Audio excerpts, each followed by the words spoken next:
as I said, the last game, having the ACC Big Ten Challenge, having the Gavitt Cup, right, and now having the league start early like we did, it's great for college basketball. These Saturdays, you know, there's some playoffs going on in football, but they're much different Saturdays, and for us to take hold of a Saturday afternoon and have that great crowd again, right, play a really great program, just an overall tremendous program in the Purdue program, and then play that way is special.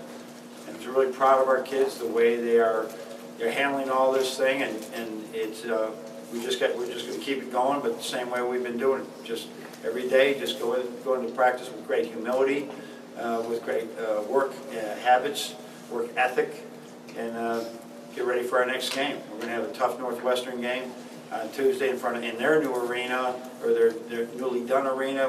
I'm sure it's going to be a sellout crowd, and we just got to keep going day by day. But really, we're going to spend the rest of the state probably embracing the way we play. That's as good as we played. I guess Villanova would be a similar one. That's as good as we played all year. Ethan? John, how have you seen Jordan's shot selection improve just over the last year? He's understanding, you know, if over the year it'd be like drastically. I think I've shared with you his summer stats going into his freshman year was like 4 for 36. I mean, if you saw the rim, he shot it. And with defenders, with Charles Matthews guarding him, that's not going to happen. So gradually learn that less is more, and he can get better shots. And guys like that can get their own shot, they have a lot of confidence. Got to realize I'll take less shots, but I'll score more points. And that usually is pretty motivating to people. Larry? Charles Matthews attempted to block that shot in the second half. They missed 2 free throws. To have him contest that, is that one of your highlights of the day as you look back? Open the second half? I'm trying at the start of the second half. I'm trying to put that. The big guy went up to make a dunk. Oh yeah. He went out. It looked like it was almost clean. Yeah, they caught us sleeping with a play that they ran, and he came in. No, that's where we challenged. I thought he had a great one of those we didn't get, but Jordan Poole had another one. We called it jump wall. It's the new rule with the arc that we can straight up. You know, Jordan Poole would have, you know, he would have run right out of there last year. That he ran in there. We told the team it's going to be in the jump wall Hall of Fame. How he went up perfectly with his palms in the air, but Charles got that it about him that you're in for a fight when you're playing against him. Are you really actually typing when I'm talking like that? You are skilled. You are skilled. You're right with Orion. You're distracting me because I want to know what I'm saying. Go ahead. Yes. John, how has starting and getting more playing time affected Jordan's rhythm as a shooter? Well, I think he's got to play through his mistakes, and I think as long as his numbers defensively right now are really good, as we chart contested shots and missed assignments, and so now I think that his relationship with me is I'm giving him a little bit more leash, because I realize he's bought in on those other things. Last year again, he was a typical freshman. Defense was not a priority, right?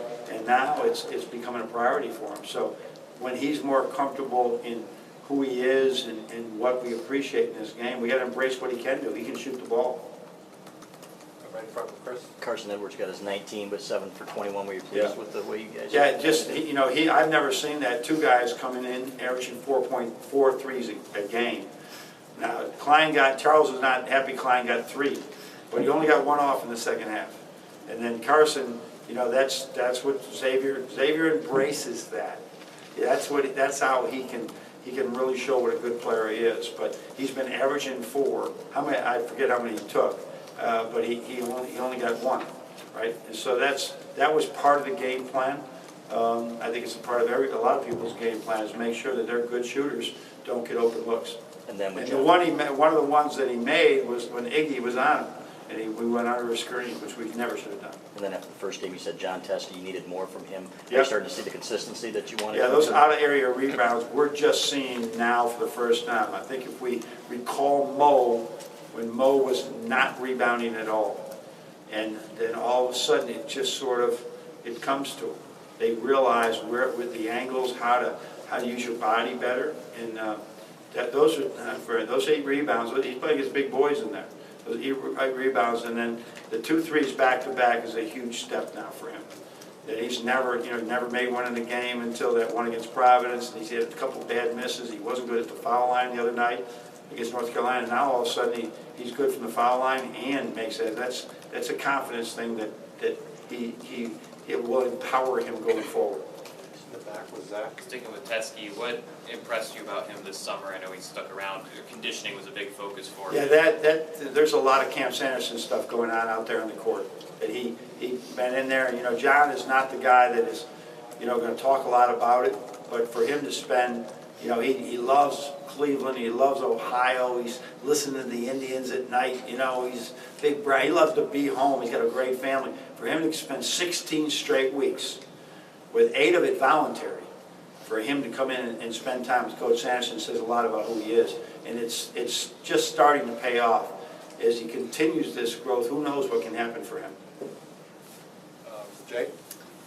John, there were two notable stretches there in the game where you guys really couldn't find a shot on the offensive end, but your defense was stout enough that Purdue couldn't even get to single When they got down to 12, we still didn't finish. Right. So, but how proud are you of the fact that in years past when those would kind of bite your teams, that tonight it really wasn't an issue? Well, I am. I'm very proud of them because it's something that we're going to do no matter what the score is. But they're learning that sometimes you're not going to make a foul shot. You're going to turn it over. You have a tough refs call, right? Your defense can be the one constant. And as long as we keep embracing that, right, we can keep having success. Ryan? John, you guys really attacked the top of the key, top of the ring, from the three-point line. What did you see from Purdue's defense? It's just like they did last year, and we didn't expect it at all. They switched everything we did. So the best thing when you get in those situations is get downhill on when their big guy steps out to guard, get downhill and we use the alleys really to get penetration and find other people. So it's I completely unexpected, but we have enough history in it from doing it last year, and we also saw it from Villanova during the year. So let's just go and do it, and we have a game plan for it. Stay here with Teo. John, how much does it help get guys like Jordan and Iggy open when guys who don't hit threes as often like Charles and John are hitting their threes? Yeah, I think it's all about our passing, really, that we've seen each other. The ball stuck a couple times today, but other than that, if we can just keep moving the ball and keep good live action, somebody's going to come open. Somebody's going to make a mistake and leave one of our guys. So they're really a team right now, and they sort of got to learn that the good shot is the next open man. It's not my shot, it's what's the next open man. And we got to trust that. Because all the perimeters, and now John, everybody's is shooting the ball and has confidence, so let's shoot it when we're open and drive it when we're not, or keep the ball moving. On your right with Nick. John, I know it's only December, but you guys have beaten everybody. It's December now. Yeah, it's December. I took that November calendar and took it away, so that was a pretty good month. Yeah, I mean, you guys have beaten everybody by at least 17. It's early, I know, but are you having a hard time finding reasons to say, okay, this isn't good enough, or we need to do this? Or... Yeah, absolutely. I mean, I'm finding things. No, I'm finding the thing. I'm the same way I'd always be. What can we do better? What are we going to do better? And we'll have to practice just like that tomorrow and the next day. 3 games in 6 days. We're a little bit taxed, but we'll watch a lot of film. The last time after the Carolina game, our 7 watched an hour of film, cut up, right, good, a lot of good stuff, but also some things, and then while we were working the Brandon Johns, they went back and watched some more. So whatever we can do to rest them right now, get them to continue to learn the way basketball should be played, the way they got to share the ball, it's all good for us. Do you feel like as a collective, though, they're picking this up faster? Yeah, I think that the ones that have had here enough made a point to tell Brandon Johns, hey, listen, Harms wasn't even on our scouting report as a freshman, right? There's a chance that you just got to continue to grow. But the other guys have picked up a lot, and Iggy's exceptional with how he's picked things up. But like today, I met with him 15 minutes while the other guys are working out. Iggy and I were just talking basketball today, just so he can continue to grow in it. Over here with Tom. John, Matt Painter was talking about, he thought your 7-man rotation was kind of somewhat of a sweet spot because everybody would stay in the rotation, get their 15 minutes. Yeah. Do you plan expanding that, or what's the objective on a long-term basis? Well, we'd love to get David and Brandon in particular. They're the ones that are showing things in practice ready for Big Ten play. For whatever, if we need them at foul trouble, if we need them with, if there's ever an injury, because we've been blessed in that area. So that's the goal, to have them ready. But if you have a 7 or 8 man rotation, that's not the end of the world either, right? That's really good, but you got to stay healthy. So you can't just say, hey, we're good, we got a good 7, and forget about your other guys. We got to work them so that they're really ready when that time comes. And a lot of teams are trying to still figure out what their rotation is. For whatever reasons, we've figured it out through all our practices, and we're going with it. Got time for a few more. James? John, defending a 3 was part of the game plan. I guess, how well do you feel like you guys executed in there? Well, we missed some. Iggy went underneath the screen one time, and we lost Klein. Isaiah stood there and watched Klein. Wheeler, we didn't expect that out of him. Those were deep threes, and he got 2 there. And then it's really hard, as people find out with us, to defend a 5 and shoot it. Right, so Evan knows that one. That sort of was the difference. Our thing was that Edwards and Klein were not making 8 today, right? And they made 4 total. So that sort of was our mindset going in. Andrew?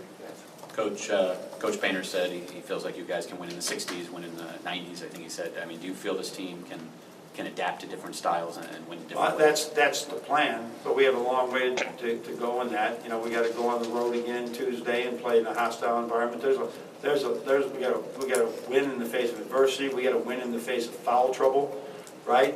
We got to win in the face where people just can't make a shot, and still find ways to win before you find out if we're really good. Jacob, you want to close this? Yeah. John, did you feel there was a turning point in the game today? No, I mean, I think when they got it down to 12, if you remember a couple of years ago, it was the same game, and Derek Walton hit a circus shot. It was ready to go the other way. If they would have got lower than that, that would have been tough, because we were not able to score the ball. So I think probably getting those stops when they got it to 12, and then I think John hit the 3. We might have got a 2, and then John hit a 3. John made the 2 foul shots, and then hit a 3. That probably was it, because 5 minutes ago, a 12-point lead against those guys is nothing. So I would say it would be that. Okay, Coach. All right, thanks, everyone.